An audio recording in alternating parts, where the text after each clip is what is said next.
Suva, population an estimated 175,000, including the suburbs, fondly dubbed the hub of the Pacific. Suva's bustling lifestyle will rival that of any modern city. The city boasts of modern complexes, trendy malls, and some of the most historical monuments in the country. Cultural diversity is the cornerstone of this city. The food mouth-watering, the people ever welcoming, and the scene breathtaking. While our nightlife boasts a rather modest affair, one cannot ignore the faces in the dark belonging to the people who call the streets their sanctuary. Yeah, myself, I've been a few years on the street now. I think it must be more than 8 years, 8, 10 years. And the reason I'm on the street because, the reason I'm on the street is rejected from my family,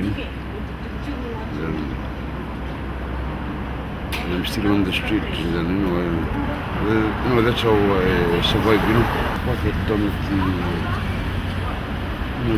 the park, sometimes we get into the toilet, just bath. But I wake up in the morning, we bath and people come around to work.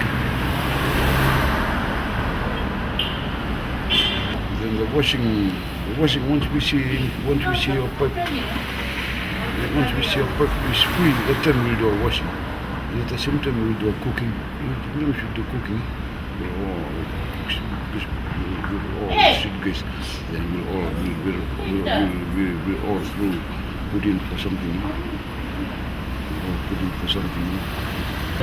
I've been to a few places, but then I cannot stay there very long because, like I said, they've got families, and then I come back and ended back in the street.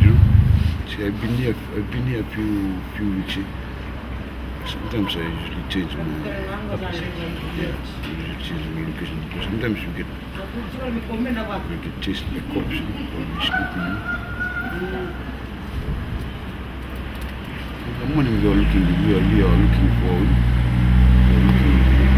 So in the morning I can tell you the exact time or what place you can find us because in the morning, the first thing we'll be looking for is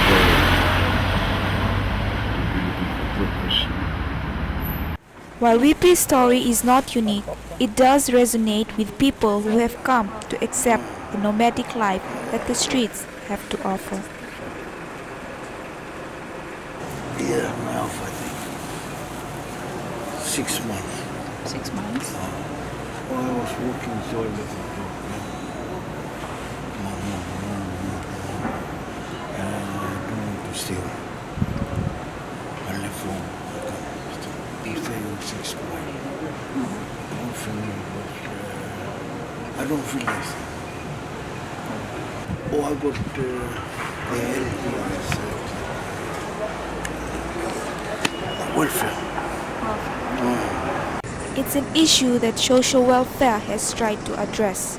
Back in May, Minister for Women, Children and Poverty Alleviation, Rosie Akbar, said that there seemed to be an increase in the number of families living on the streets.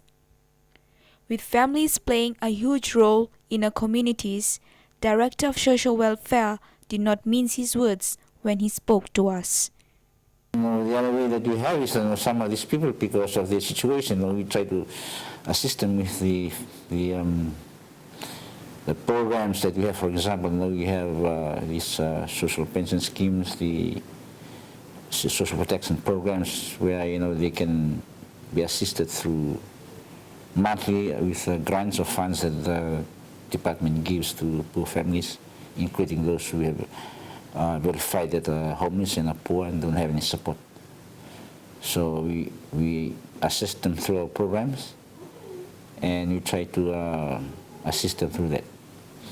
In some cases, we try to help them with income-generating projects. So we have managed to have some, like I said, they were not homeless, but they spend most of their time on the streets.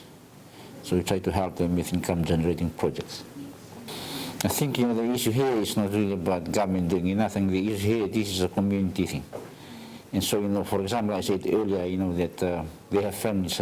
It's unlike India and China where you have a big populace. A lot of people know it's in the village, where people don't have any place. That's understandable. But here in Fiji, in a small place like Fiji, these people have families. These people have relatives. They belong somewhere. And so it's not only an issue of government alone. I think it's an issue of a community. We have religion. We have religious organizations. We have churches. And see, most of these people come from denominations. They come from churches. And so, it's not just the work of government. I think it is everybody's responsibility to see that these people are assisted. Of course, government has its programs, and government is doing its best, but the reality is the government cannot do it alone. Government will need to work together, and other partners and stakeholders will have to also work together, because these people are not just government. This is our people, our communities, members of our community, and every member in the community should be concerned and work together so that we'll be able to help these unfortunate people. While most people have the preconceived idea that homeless people are out on the streets getting drunk and doing drugs, it's an idea that dismisses the efforts to go out and look for jobs. Sometimes I do odd jobs, if not I just do a bit of a choking. The street life is a choking system. Sometimes I do odd jobs. Sometimes I go right into the interior, I get right into the interior, planting ginger, planting ginger. But I won't stay there for long, because the owner is with a wife and kids, so I'll just spend a month like that, and I get paid every week. What about that time somebody immediately got now someone would cut the grass there, highway. Okay. Ada sih, pada tahun makanan atau spend most of the time like that. Sometimes do security guard companies and private homes. A Good Samaritan woman, with the support of her husband, has been providing food to the people living on the streets. The couple usually go out on Sunday nights to give enough food to most heart homes along Suva area.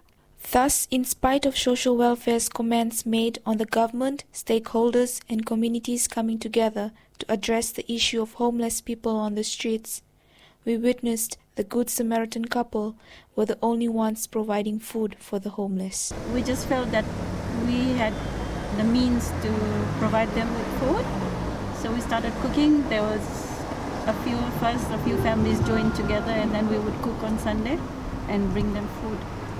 We just felt sorry that they didn't have food. Why people are still on the streets? By now they should have found jobs to go and start working. But then maybe they don't have the education, or they can't find jobs. And then the family don't want them, so they just stay on the streets.